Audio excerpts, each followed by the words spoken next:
Ազգային ժողովի մեծարգո փոխնախագահներ, հարգելի գործընկերներ։ Ելույթը սկսեմ շնորհակալություն հայտնելով քաղաքացիական պայմանագիր կուսակցության վարչությանը եւ քաղաքացիական պայմանագիր խմբակցությանը ինձ ցուցաբերած վստահության, տարածաշրջանային եւ եվրասիական ինտեգրման հարցերի մշտական հանձնաժողովի նախագահի պաշտոնում ինձ առաջադրելու համար։ Վերջին տարիներին մենք ականատես ենք եղել լոգիստիկ հաղորդակցությունների խափանումների, տնտեսական ավանդական կապերի խզման, գերտերությունների միջև բևեռացման խորացման եւ փոխադարձ տնտեսական սահմանափակումների։ Այս ամենը փոքր տնտեսություններին ստիպում է վարել առավել հաշվարկված, հավասարակշռված եւ բազմավեկտոր տնտեսական քաղաքականություն։ Վերօրյալը պայմանավորվում է Հայաստանի կողմից որդեգրած տարածաշրջանային տնտեսական փոխկապակցվածության հետևողական առաջմղման քաղաքականությունը, որն ուղղված է ինչպես երկրի տնտեսական զարգացման նպաստելուն, այնպես էլ անվտանգության ապահովմանը։ Տարածաշրջանային եւ եվրասիական ինտեգրման ուղղությունը առանցքային տեղ ունի տնտեսական փոխկապակցվածության խորացման օրակարգում։ Այս տարիների ընթացքում Հայաստանի Հանրապետության արտաքին առևտրաշրջանառությունը 2015 թվականի 4.7 միլիարդ դոլարից 2025 թվականին հասել է 21.4 միլիարդ դոլարի, ավելի քան քառապատկվելով։ ԵԱՏՄ անդամ երկրների հետ մեր արտաքին առևտրաշրջանառությունն այդ նույն ժամանակահատվածում աճել է ավելի քան 6 անգամ, 1 միլիարդ 218 միլիոն դոլարից հասնելով 8 միլիարդ 40 միլիոն դոլարի։ Այսօր Հայաստանի արտաքին առևտրաշրջանառության շուրջ 37.5%-ը բաժին է ընկնում ԵԱՏՄ երկրներին, բայց այստեղ ես ուզում եմ առանձնահատուկ ընդգծել մեկ կարևոր հանգամանք։ Հայաստանի տնտեսական քաղաքականությունը չի սահմանափակվել մեկ շուկայով կամ մեկ ինտեգրացիոն ուղղությամբ։ Նույն ժամանակահատվածում Եվրամիության երկրների հետ մեր արտաքին առևտրաշրջանառությունը 1 միլիարդ 220 միլիոն դոլարից հասել է 2 միլիարդ 502 միլիոն դոլարի, ԱՄՆ-ի հետ 162 միլիոնից 348 միլիոն դոլարի, Իրանի հետ 276 միլիոնից 768 միլիոն դոլարի, իսկ Չինաստանի հետ 481 միլիոնից հասել է 2 միլիարդ 641 միլիոն դոլարի։ Այս թվերը կարևոր են ոչ միայն որպես տնտեսական վիճակագրություն, դրանք ցույց են տալիս, որ Հայաստանի տնտեսությունը կարողացել է ընդլայնել իր կապերը տարբեր ուղղություններով, եւ իմ պատկերացմամբ առաջիկա տարիների մեր խնդիրներից մեկը պետք է լինի այդ հնարավորությունների առավել արդյունավետ օգտագործումը եւ տնտեսական կապերի շարունակական դիվերսիֆիկացումը։ Հարգելի գործընկերներ, վերջին գումարման ընթացքում հանձնաժողովը քննարկել եւ եզրակացությունները ներկայացրել 28 օրենսդրական նախագծերի, այդ թվում 19 կարևորագույն միջազգային համաձայնագրերի եւ արդեն իսկ վավերացված համաձայնագրերում փոփոխությունների վերաբերյալ։ Միջազգային կարևորագույն համաձայնագրերից են ԵԱՏՄ-ի եւ Իրանի միջև ազատ առևտրի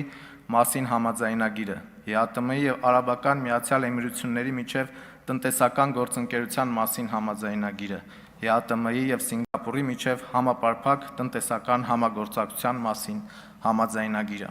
ինչպես նաեւ փոխադրումների հետագծման, աուդիտորական գործընկերության, վերաապահովագրության եւ ապրանքների ծագման որոշման ոլորտներում մի շարք համաձայնագրեր։ Օրենսդրական կարևորագույն նախագծերից են եղել մաքսային կարգավորման մասին, ապրանքային նշանների մասին, լիցենզավորման մասին, պետական տուրքի մասին, վարչական իրավախախտումների մասին, արժութային կարգավորման եւ արժութային վերահսկողության մասին, ավտոմոբիլային տրանսպորտի մասին օրենքները եւ մի շարք այլ կարևոր օրենսդրական նախագծեր։ Բայց հանձնաժողովի աշխատանքը չի սահմանափակվել միայն խորհրդարան ներկայացված նախագծերի քննարկմամբ։ Խորհրդարանական վերահսկողության շրջանակում հանձնաժողովը պարբերաբար կազմակերպել է թեմատիկ քննարկումներ կառավարության ներկայացուցիչների, մասնագետների եւ գործարար միջավայրի մասնակցությամբ։ Քննարկվել են պետական գնումների մեր գործարարների մասնակցության խնդիրները,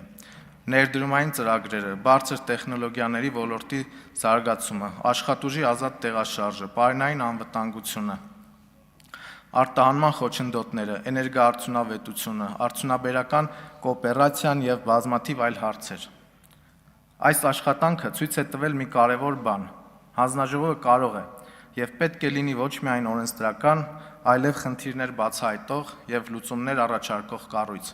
Հենց այս մոտեցումն եմ ուզում շարունակել եւ զարգացնել։ Հարգելի գործընկերներ,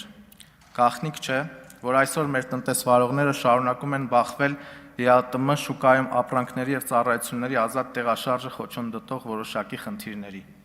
ԵԱՏՄ պայմանագրի հիմնարար սկզբունքներից մեկը անդամ պետությունների տարածքով ապրանքների ազատ տեղաշարժն է։ Ուստի մեր հանձնաժողովի առաջիկա աշխատանքի կարևոր ուղղություններից մեկը պետք է լինի առկա խոչընդոտների, բացառումների եւ սահմանափակումների բացահայտումն ու դրանց վերացման ուղղությամբ հետևողական աշխատանքը։ Ես կարևոր եմ համարում նաեւ հանձնաժողովի արագ արձագանքման մեխանիզմների ձևավորումը, որպեսզի մեր տնտեսվարողների բարձրացրած խնդիրները չմնան միայն գրավոր հարցումների կամ երկարատև միջգերատեսչական քննարկումների մակարդակում։ Պետք է կարողանանք արագ արձագանքել, բարձրացնել հարցը նաև գործընկեր խորհրդարանների առջև եւ հասնել գործնական լուծումների։ Հարգելի գործընկերներ, ես կարծում եմ, որ առաջիկա գումարման համար հանձնաժողովի առջև դրված խնդիրը պետք է ավելի լայն լինի։ Տարածաշրջանային եւ եվրասիական ինտեգրումը չի կարող սահմանափակվել միայն Եվրասիական տնտեսական միության շրջանակներով։ Հայաստանի ապագա տնտեսական հնարավորությունները մեծապես կապված են տարածաշրջանային կապերի զարգացման հետ։ Այստեղ ես առանձնահատուկ կարևորություն եմ տալիս մեր խաղաղության օրակարգին։ Խաղաղությունը միայն պատերազմի բացակայությունը չէ։ Խաղաղությունը նաև տնտեսական կապերի, հաղորդակցությունների, առևտրի, ներդրումների եւ մարդկանց միջև կապերի զարգացման հնարավորությունն է։ Եթե խաղաղության գործընթացը շարունակվի եւ ամրապնդվի, ապա տարածաշրջանի երկրների միջև տնտեսական եւ քաղաքական հարաբերությունների նոր հնարավորություններ են ձևավորելու, եւ այդ նոր իրականությունը պահանջելու է նաեւ ակտիվ խորհրդարանական դիվանագիտություն։ Ես հանձնաժողովի ապագա աշխատանքի կարևոր ուղղություններից մեկը հենց սա եմ տեսնում։ Հայաստանը պետք է կարողանա իր խորհրդարանական գործիքակազմով մասնակցել տարածաշրջանային նոր օրակարգի ձևավորմանը։ Վրաստանի հետ պետք է շարունակենք աշխատել տնտեսական կապերի խորացման, առևտրաշրջանառության, ավելացման եւ փոխադարձ օրենսդրական խոչընդոտների բացահայտման ուղղությամբ։ Իրանի հետ պետք է առավել արդյունավետ օգտագործենք մեր ունեցած հնարավորությունները, զարգացնելով առևտրային հարաբերությունները, ընդլայնելով տնտեսական համագործակցության շրջանակը եւ ամրապնդելով Հայաստանի դերը որպես Իրանի եւ ԵԱՏՄ-ի միջև ցամաքային կապի կարևոր օղակ։ Թուրքիայի հետ հարաբերությունների հնարավոր նոր փուլերում հանձնաժողովը պետք է պատրաստ լինի իր լիազորությունների շրջանակում նպաստելու տնտեսական կապերի հաստատման համար անհրաժեշտ օրենսդրական եւ խորհրդարանական աշխատանքին։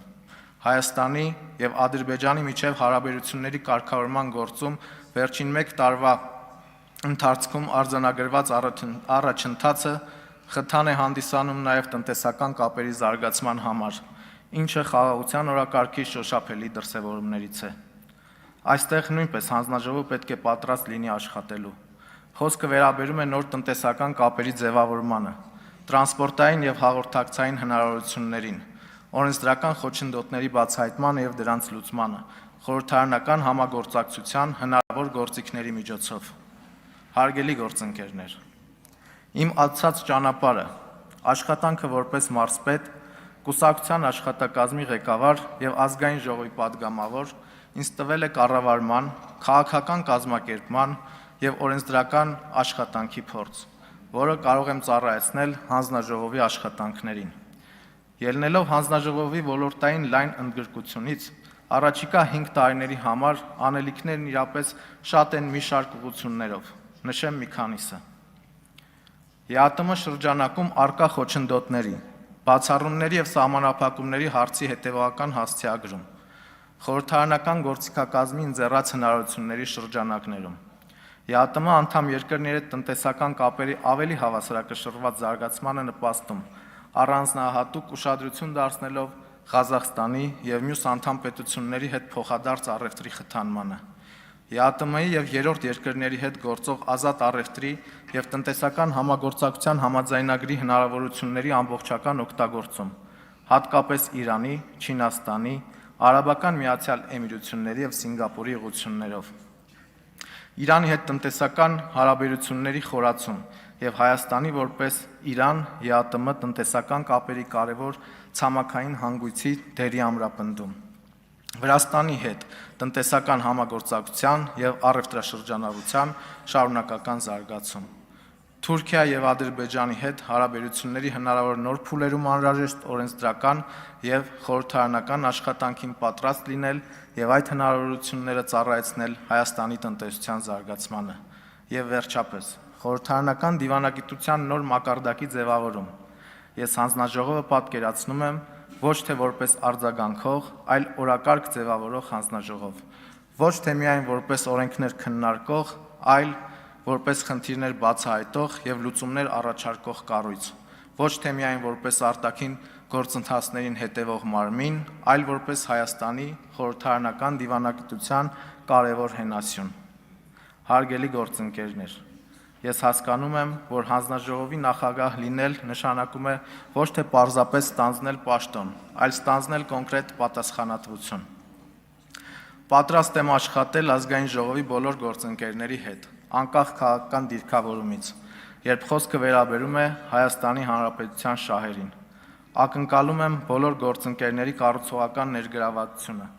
Գիտակցում եմ, որ մեզ սպասում են հաճախ թեժ քննարկումներ, միևնույն ժամանակ վստահ եմ, որ մեր երկրի շահերը պահանջում են խորհրդարանում գուցե թեժ, բայց գործնական և բովանդակային դիսկուրսի ծավալում միտված ռազմավարական լուծումներ առաջարկելուն։ Պատրաստ եմ նաև շարունակել այն աշխատանքը, որ արդեն իրականացրել է հանձնաժողովի կողմից, բայց միաժամանակ այն բարձրացնել նոր մակարդակի, հաշվի առնելով տարածաշրջանում ձևավորվող նոր իրողությունները։ Մեր առաջիկա տարիների կարևորագույն խնդիրը պետք է լինի խաղաղության հնարավորությունները վերածել զարգացման հնարավորությունների, իսկ դրա համար Հայաստանին անհրաժեշտ է ակտիվ, նախաձեռնող և պրոֆեսիոնալ խորհրդարանական դիվանագիտություն։ Ես պատրաստ եմ իմ աշխատանքային ներուժը ծառայեցնել հենց այդ նպատակին։ Շնորհակալություն։ Շնորհակալություն։